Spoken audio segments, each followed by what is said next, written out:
Akkam jirtu qabxii kana ilaaluudhaaf karaa baay'ee salphaa tokkoon isinitti agarsiisa viidiyoo kanaan jechuudha.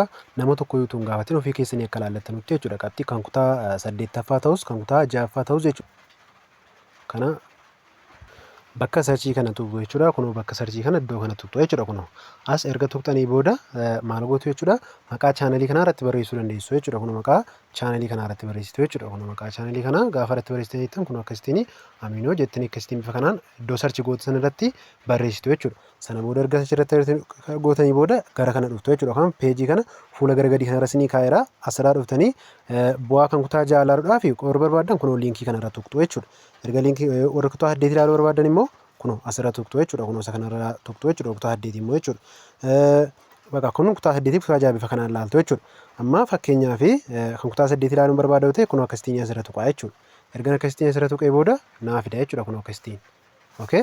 Erga asitti naa fidee booda registration number iseetu kanarratti kunoo bakka kanarratti jechuudha. Asirratti registration number jedhamti. Iddoo registration numberiitti koodii sana galchitu jechuudha. Asitti immoo first nameidha. Maqaa jalqabaa sana qofa galchitu jechuudha. Kunoo iddoo kanarratti maqaa jalqabaa sana galchitu jechuudha. Asii kanarratti maqaa jalqabaa nama sanaa jechuudha. Maqaa abbaa maqaa akaakayyuu galchuun hin barbaachisu jechuudha. Kana booda check result kan jettu kana tuqxu kanumadha waan ta'eef waan tokko rakkoon qabu akkasitiin utuu nama tokkotti eenyuun godhin ilaallachuu dandeessu jechuudha. Nagaatti.